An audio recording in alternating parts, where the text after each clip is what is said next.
fait les mecs ils commencent à me le prendre et tout, je suis en mode vas-y arrête, tu vois, genre Et là, t'as ce moment du 1v5 où tu peux rien faire, où tu sais Bah qu'il ouais. Il y avait des gens autour de toi? il y avait plein de gens. Personne n'a rien fait. Tu sais, c'était les trains avec 2 étages en haut et en bas. Ouais. Et donc, Les du coup, horaires il y a personne, je commence à me faire embrouiller et tout. Genre, ça dure peut-être 3-4 minutes, les mecs se barrent, tu vois. Donc, je suis en mode, bon, bah.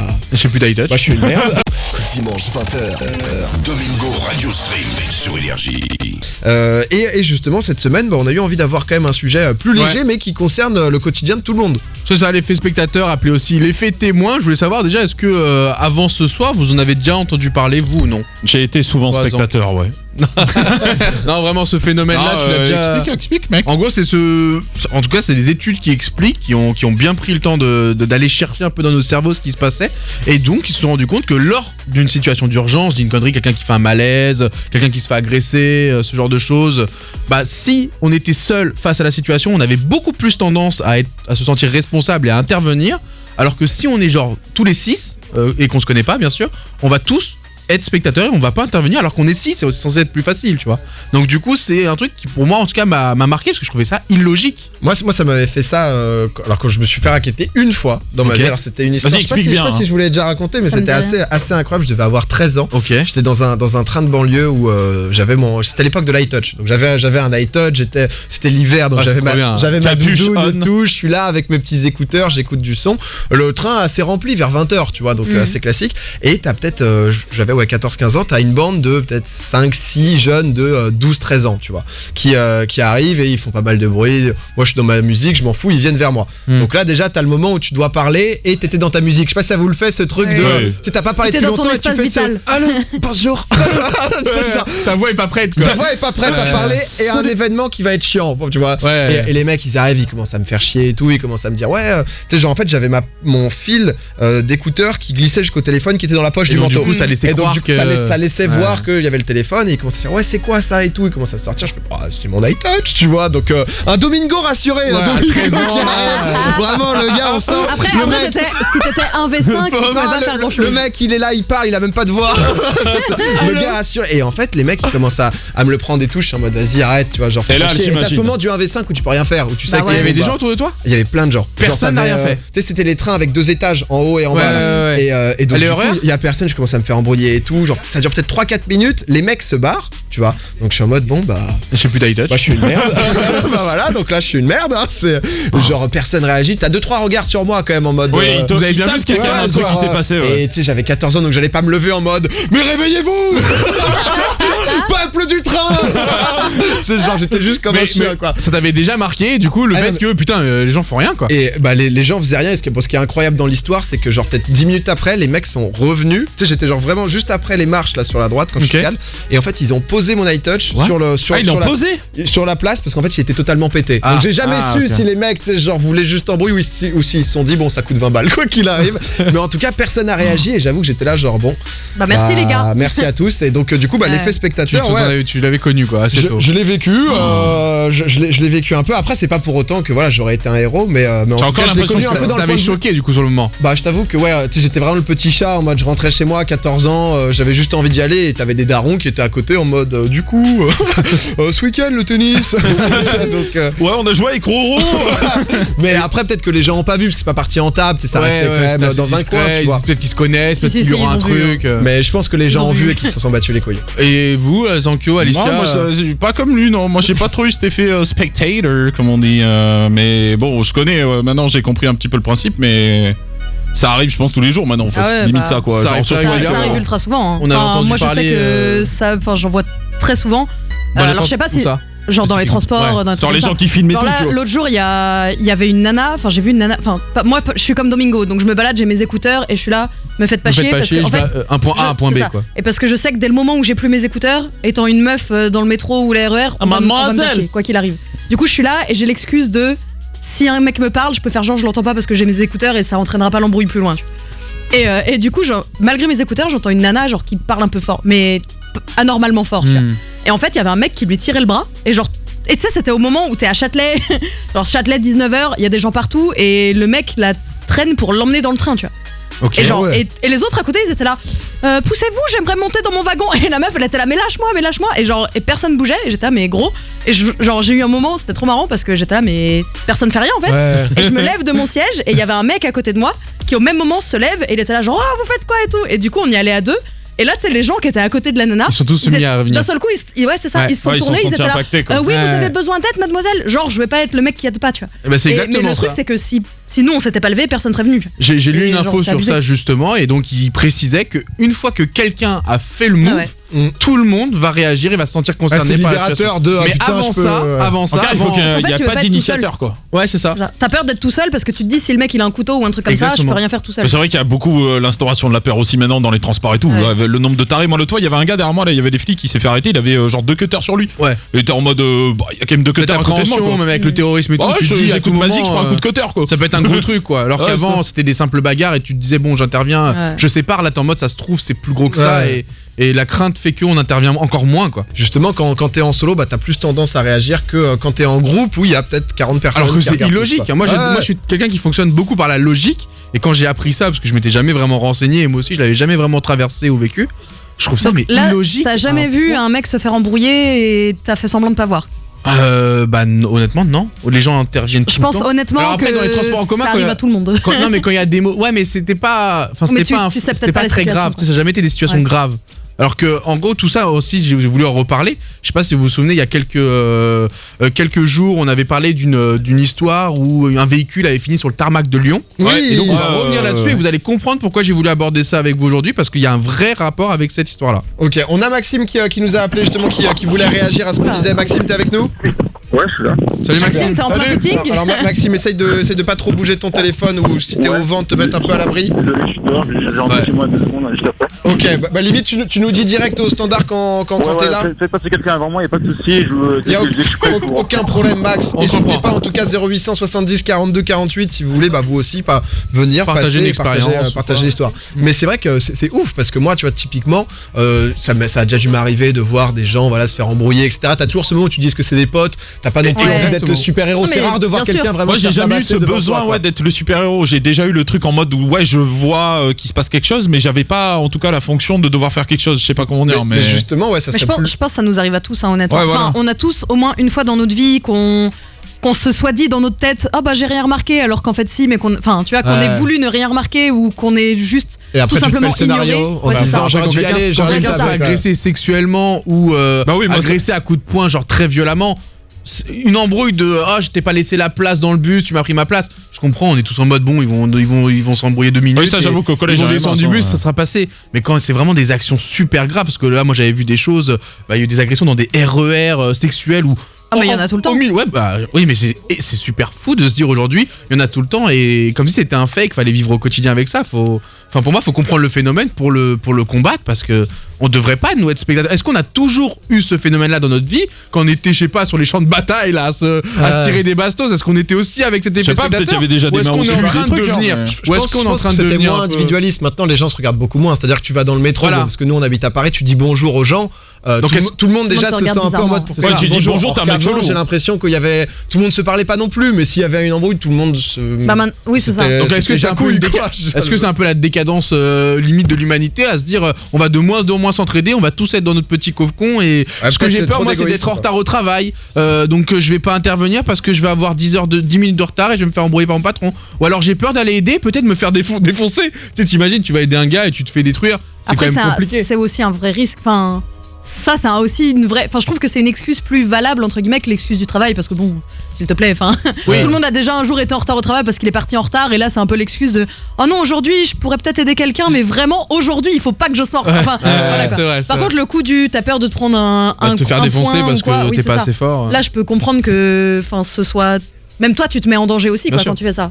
Tiens, Sorge, qui est notre réalisateur, t'en penses quoi toi tout ça? Après on dit ça, mais c'est parce que nous on vit quasiment tous dans l'équipe dans des grandes villes. Ça se trouve il y a des gens qui nous écoutent qui habitent plutôt dans des villages ou dans des plus petites villes. Moi j'étais en village Ouais, mais quand t'habites dans une petite ville, la plupart des gens tu les connais, donc si tu vois une embrouille, t'as peut-être plus déjà la force de te dire ces 2 personnes je les connais, donc je vais essayer de séparer tout ça, quoi. Ouais, genre tu veux calmer un peu plus le truc, mais c'est vrai que Ouais, c'est compliqué. On a Maxime qui est de retour. Maxime, ça va mieux le micro? Oui, c'est bon. C'est parfait. Maxime est enfin rentré chez lui. Alors, tu as entendu de quoi on débattait? Tu voulais nous dire quoi, toi? Je suis entré du cinéma, j'ai entendu écouter des Doug qui sont le truc des street actors là, et ça m'intéressait parce que j'ai vécu ça en fait. Ok. Du coup, je voulais un petit peu interagir dessus. Je pensais pas être pris du tout à la radio. Bah écoute, la preuve que ça marche. Hein. Vas-y, parle-nous un petit peu de ce que t'as vécu. Ça va être très utile pour les auditeurs. Mais en fait, c'est que j'étais au collège, j'étais pas forcément j'étais grand, mais j'étais un peu persécuté en fait de ça, parce que j'étais plus grand, j'étais en 5e et même 4e, et j'étais plus grand que du 3e en fait. Je suis 1m92, donc du coup c'est grand, et j'étais un peu pas souffre de mourir, mais souvent t'étais le sujet de moquerie quoi. Ouais, souvent moqué, et puis même pas raquetté, mais j'étais un peu victimisé quoi. Ouais, il y avait des mecs qui venaient vers toi et tout le temps ils te mettaient des pressions quoi. Voilà. Grosso modo, gratuitement. Du coup, il y a un mec qui vient dans ma classe, et pourquoi un jour on était plus potes un jour. Et il y avait des cousins qui habitaient au bled, je sais pas trop où exactement en fait. Ils les a ramenés pendant les vacances. Et en gros, il a inventé une histoire pour que ces deux potes, ces deux cousins m'embrouillent. Et du coup, je suis allé chez lui, il me dit viens chez moi et tout, on va jouer au foot, etc. Okay. Ah ouais, mais là c'est grave. C'est guet-apens, c'est carrément c'est une embuscade quoi. Là c'est différent. C'est en mode on va juste te laver quoi. Et c'était en public ou c'était juste... Non, au début on était chez lui. Après on était joué au parc au foot, dans le parc. Ouais. Okay. Et là je sais pas pourquoi le mec il s'avance vers moi, il me raconte l'histoire de pourquoi il veut m'embrouiller. Et du coup là ça part un coup, en fait je commence à me faire taper dessus tout, moi je sais pas me battre, ni rien. Il y avait personne autour de toi? Bah si, il y a des gens en fait déjà dans le parc. Ok. Et tu t'es fait aider à ce moment-là? Non, pas du tout, j'étais vraiment au milieu du parc et personne vraiment proche. Et j'ai réussi à m'enfuir quoi, en gros, et j'ai réussi à heureusement croiser quelqu'un que je connaissais dans le parc, mais rien, il pensait que je rigolais ou qu'il me suivait qu'il me coursait pour rigoler quoi. Et ça t'a marqué le fait, au-delà de l'embrouille, le fait vraiment que les gens autour de toi ne sont pas intervenus, ça t'a marqué? En fait, parce que je les connaissais pas tous non plus, mais en fait, oui, c'était des visages familiers qui s'en foutaient que tu te fasses éclater par terre. Ah ouais, j'habite un petit village de 3000 habitants en fait, donc la preuve, tu vois, on parlait des grandes villes avec ces phénomènes dans les villages, RER. C'est limite ils te mettent un coup en plus. Bah voilà. Ah mais comme quoi, on en rigole, mais c'est pas un sujet non plus extrêmement drôle, parce que il y a des vraies vies qui restent traumatisées suite à ce genre d'événement. Et je sais pas, c'était il y a combien de temps là cette histoire? J'étais au collège, donc maintenant j'ai 21 ans. Tu vois, donc comme quoi 7, 8, 9 ans après, ça, hein. 9 ans après, le gars, c'est encore très ancré quoi. Je pense même dans 30 ans il s'en souvient. Hein. Enfin... merci beaucoup pour ton intervention et ton témoignage. Nous on va pouvoir du coup un peu aussi avancer sur le sujet. Merci Maxou. Mais non, c'est super intéressant parce que voilà, on se rend bien compte que rien que le fait que les gens n'interviennent pas crée une douleur supplémentaire à l'agression. Parce que déjà tu te fais éclater et en plus t'es là super, enfin déjà d'une je vis ça mal, c'est ça. Et en plus les gens ils s'en foutent de moi au point de ils préfèrent marcher à côté et me regarder me faire éclater que venir m'aider, tu vois.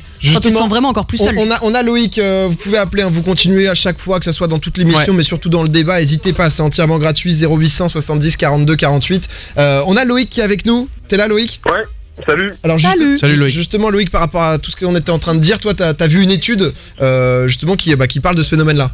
Tout à fait, en fait c'est une étude et puis aussi ça a été une vidéo qui a été montrée sur, je crois que c'est sur YouTube et également sur à la télé. Okay. Où en fait les Anglais ont fait une étude justement sur ils créent une fausse agression dans la rue ou quoi que ce soit et ils voient comment les gens réagissent. Et ils ont remarqué que si toi qui te fais agresser ou qui subit, qui est la victime, si tu n'impliques pas physiquement en pointant du doigt quelqu'un, en fait les gens ne se sentent pas impliqués et comme vous disiez, ils vont avoir peur des répercussions. C'est intéressant. C'est super intéressant ce que tu nous dis. Parce que ça nous, on a le même timing. C'est horrible. On se respecte et on se dérespecte au même moment. C'est à toi. Non mais en vrai c'est très intéressant ton sujet parce que du coup ça nous amène à la responsabilité, le fait qu'on se sente responsable d'une situation ou non. Est-ce qu'il y a non-assistance à personne en danger ou non parce qu'on est plusieurs. Donc est-ce qu'on est tous coupables ou finalement tous innocents? C'est ça qui est un peu compliqué. Et c'est vrai que ça a été pointé du doigt. Si tu cibles quelqu'un en lui disant tiens toi avec la dame avec le manteau rouge, viens m'aider, la personne personnes sont instantanément dans l'histoire. Mais ça, c'est quelque chose qui a été. Enfin, moi, je lis beaucoup des trucs sur ça aussi parce que c'est quelque chose qui est beaucoup cité en exemple, genre pour les meufs qui se font agresser dans le métro et tout. Le premier conseil que tu vois sur les threads Twitter ou des trucs comme ça, c'est cibler quelqu'un. Genre vraiment le doigt, quoi, le genre, mouvement. Pas forcément le doigt, mais genre limite, tu décris ce qu'elle porte pour qu'il puisse pas se dire ah bah c'est quelqu'un d'autre. Parce que si tu dis et toi, monsieur, aide-moi, il va être en mode oh bah elle parle à l'autre gars. Et genre hop, on se dédouane, tu vois. Alors si tu dis toi qui porte le pull rouge, bah il va être en mode ah c'est moi qu'on appelle. Et surtout la pensée, et ce que je trouve un peu triste, mais bah on est tous humains, c'est bah les autres vont voir que j'ai moi-même été ciblée, et si je vais pas aider, je vais avoir la honte. Parce que tout le monde va voir que moi j'ai refusé d'aider quelqu'un. Ouais, puis même d'un point de vue conscience, quoi. Le soir, tu dors mal, quoi. Quand quelqu'un t'a voulu t'aider et t'a ciblé et que t'es en mode bon, bah je me casse. Allez, ça va rester. Quand tu te revois dans le miroir, c'est plus dur, quoi. Et donc, tout ça, je voulais discuter de ça avec vous parce que je suis tombé sur un article cette semaine qui, du coup, m'a mis ça un petit peu en avant. Cette fameuse histoire qui s'était terminée sur le tarmac de Lyon avec une voiture folle qui s'est retrouvée ici. On savait pas trop comment, on savait pas trop pourquoi.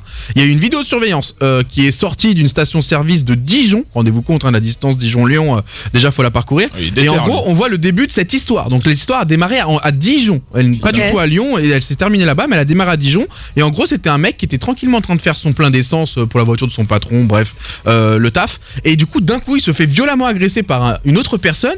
Et on voit que toutes les personnes autour, il y a vraiment, vous voyez ce que c'est une station essence, il y a plein d'autres personnes qui vraiment à 1 mètre sont en train eux de mettre de l'essence et n'interviennent pas, et on voit vraiment la personne qui s'est fait agresser se faire déglinguer. Ah ouais, il se fait vraiment éclater les mais à coups de poing, mais genre enfin ils se connaissent pas, quoi. Et les autres on les voit vraiment genre devant leur pompe contre un... Ouais, c'est bon, je suis en train de toi et moi, je mets mon essence, on est vraiment à quelques centimètres d'écart. Je mets mon essence, je regarde un coup, je vois que tu te prends des patates. Je suis réellement en train de me faire agresser en fait. Tu te fais déglinguer.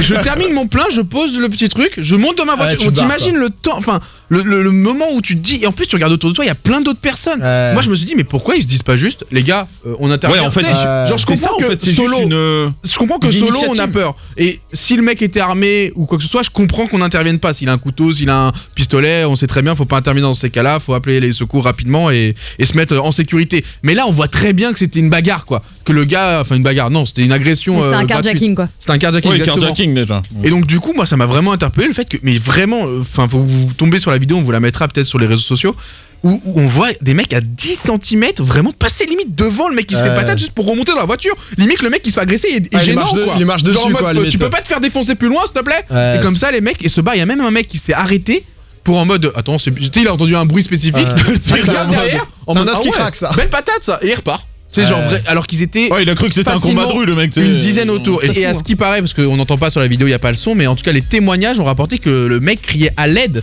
pendant 12 minutes. Et vraiment, des gens le frôlaient en mode j'ai peur d'être en retard au taf, j'ai d'autres trucs à faire.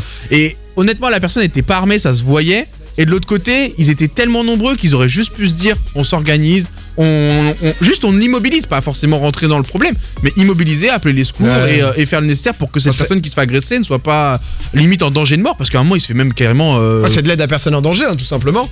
À un moment il se fait limite écraser par une voiture, le gars. Enfin le gars il a eu le temps de remonter dans la voiture, lui mettre un coup. C'était vraiment très violent. L'horreur, la scène. Lui c'est la Zerbi. Peut-être pas vous la mettre sur Twitter cette vidéo. Et en gros du coup derrière la personne a réussi à prendre le véhicule du coup du départ. Et c'est engagé cette fameuse folle course-poursuite. Donc faut savoir un truc, c'est que si les gens de la pompe à essence étaient intervenus, avaient juste immobilisé la personne, appelé les secours, ça se serait arrêté là. Fini, quoi, sauf que là, le gars a eu le temps de prendre une voiture à Dijon. Dans une station service. Il s'est retrouvé à Lyon, il aurait pu faire tout ce qu'il veut dans l'état dans lequel il était, il aurait pu faire tout ce qu'il veut. Ça aurait pu être un terroriste qui écrase des gens, ça aurait pu être quelqu'un qui avait juste des mauvaises intentions, il aurait pu juste causer un accident. C'est combien de temps en caisse? Genre au moins une heure, j'en sais rien, mais Dijon-Lyon, tu le fais pas en un claquement de doigts. Pour moi, c'est pas du tout au même endroit, genre. Ouais, bien sûr. Ils sont tapés un délire. Ah mais c'est incroyable. Et donc du coup, il aurait pu même créer un accident involontairement pendant la route. C'est le gars il est dans une espèce de folie, donc il tombe sur une mauvaise famille, bim, accident de voiture, des morts, et le mec qui est à la station de service qui se dit ah merde, si j'avais juste eu le temps de bouger, bah il y aurait pas eu de mort. Donc enfin, c'est toujours cette responsabilité. C'est souvent ce côté-là du tu réagis après. Ah mais du coup c'est quoi l'initiative et c'est quoi le rôle à prendre, genre est-ce qu'il faut à chaque fois qu'il y ait un mec entre guillemets qui ait une paire de couilles et qui soit en mode let's go, non, mais justement venez avec moi, au moment où tu risques ta vie aussi, quoi. Oui mais quand tu t'organises en groupe, enfin ta vie. Non mais là tu dis que tu t'organises en groupe, il y a pas un mec il avait 2 points, le gars, il avait 2 points, ils sont 10. Je sais bien, sauf que là tu le vois d'un point de vue extérieur qui regarde une caméra de surveillance. Les mecs sur le moment qui sont en mode ils sont dans leur vie, dans leur train-train, ils s'attendent pas à ce qu'un autre gars se fasse éclater. C'est vrai qu'il y a l'effet de surprise. ils sont là comme ça, ils savent pas trop quoi faire. Mais effet de surprise, t'entends les patates et tout. Enfin, quand tu vois le mec s'arrêter, regarde dans son rétro. T'as quand même le côté que ça reste tous des inconnus et tu peux pas dire, oh, si c'était organisé. Enfin, c'est pas d'un seul coup, ils deviennent Rambo, ils sont en mode, toi là, dans la voiture rouge, toi machin, tu viens, Tortue Ninja. Et c'est pas ça marche pas comme ça dans la vraie vie. Ça reste intervenir pour stopper une altercation. Je suis d'accord avec toi sur le principe, mais on sait tous que. En acte héroïque, on a vu mieux que ça, quoi. Mais les gens ont très peur les uns des autres. Bien sûr. Chacun. Le moment où tu. Mais c'est ça le problème. Non, mais tout le monde s'autofile en fait. Tout le monde a peur de l'autre. Domingo, tu cibles le problème. C'est juste qu'on n'a pas envie de se mélanger aux autres. Il y a vraiment ce côté où chacun vit dans son petit cocon. Et moi, ça me fait peur. Ça me fait peur pour l'avenir. J'imagine. On a Anaïs qui voulait nous parler de ça, qui elle aussi nous a appelé. Tu nous entends, Anaïs? Oui, je vous entends. Salut Anaïs. Coucou Anaïs. Alors, tu voulais nous dire quoi? Ouais. En fait, je voulais vous parler d'une sorte de conseil. En gros, j'ai découvert il y a quelques années une chaîne YouTube, une chaîne YouTube belge, il me semble, qui en fait reproduit des expériences sociales, donc une agression en raquette avec des acteurs. Et en fait, ils analysent les comportements des gens autour. En fait, ils ne sont pas des acteurs du tout. Et sans les juger évidemment, sans moquerie ni rien. Est-ce que c'est Will You React? Un truc, je sais, mon anglais est nul. Est-ce que c'est ça la chaîne? Oui, c'est ça là. Parce qu'ils sont très bons, hein. Ils sont très bons, très neutres, ils sont souvent en tendance sur YouTube. Ils font que des trucs comme ça, ils font que des expériences sociales. C'est une très bonne chaîne qui montre de belles choses, donc je confirme. Et ils travaillent avec des sociologues et je trouve ça hyper intéressant parce qu'ils vraiment beaucoup de comportements différents, soit quand on est tout seul, comment réagir tout seul, comment réagir à plusieurs, et c'est hyper intéressant. Donc il y a du conseil quoi. Ils exposent des faits, ils présentent quelque chose, un problème, et en plus t'as des conseils et ils expliquent le problème. On essaye aussi de comprendre pourquoi ça arrive quoi. Sociologique. Voilà. Ok. Ça traite forcément sujet quoi. Alicia, tu vas le dire à dire. Hein. Would you react? Voilà. c'est parfait d'avoir. Ils ont énormément d'abonnés. Hyper intéressant. En tout cas, merci Anaïs. On va aller suivre ça. Clairement. Et si jamais vous êtes curieux, n'hésitez pas. Merci beaucoup Anaïs. Très bon conseil hein, honnêtement. Et en vrai, pour moi, le premier pas pour réussir à entre guillemets essayer de parer ce problème-là, c'est au moins d'en avoir conscience, de le connaître. Comme ça, au moins quand vous êtes dans cette situation-là, vous vous dites. Attends, je suis pas en train d'être en effet spectateur là. Et juste d'avoir ce déclic là parce que vous avez entendu parler de ça, que ce soit sur la chaîne YouTube de Would You React, on le répète parce que c'est vraiment du très bon contenu, ou nous sur Énergie, bah peut-être qu'on aura servi à faire en sorte que à des moments comme ça, des gens vont réagir. Et on l'a dit, dès qu'il y en a un qui réagit, s'il y a du monde autour, vous inquiétez pas, ils réagiront aussi. Alors après attention, hein, quand la personne est armée ou quoi que ce soit, vous mettez pas en danger gratuitement. Là on parle vraiment de situations où on peut intervenir assez facilement pour au moins stopper le problème. Je pense aussi qu'au-delà de se dire est-ce que je suis pas en réaction, t'as dit quoi, réaction spectateur ou effet spectateur, je suis pas en effet, juste demande-toi si, imagine t'es à la situation, enfin t'es à la place de l'autre gars, est-ce que t'aimerais que les autres te regardent te faire tabasser ou te faire enfin juste pas forcément, là on a pris cet exemple là mais ça peut être n'importe quoi, ça peut être agressé dans le métro, te faire voler ton portefeuille, ça peut être un malaise, ça fait un malaise, les gens te laissent partir. Ah ouais, des fois ça arrive, j'avais l'impression. Bien sûr que ça arrive, mais ça arrive plus souvent qu'on le pense. Du coup je pense qu'il faut plus avoir le côté du bah ça peut très bien t'arriver dans 10 minutes, est-ce que le mec que t'as laissé tout seul, bah t'aurais aimé être à sa place ou est-ce que t'aurais préféré que des gens viennent t'aider et c'est tout quoi. Et à partir de là, je pense que personne veut être laissé tout seul dans ce genre de situation, donc déjà ça te met mettre un petit peu plus les choses en perspective, je trouve. Voilà, exactement. Maintenant on est tous informés. Fin de ce débat, l'homme est mauvais. On est tous humains, aidons-nous. L'homme tange vers quelque chose d'assez négatif, donc faut vite rebalancer. Domingo, Alicia, Douag, donc tous les dimanches 20h minuit sur Énergie.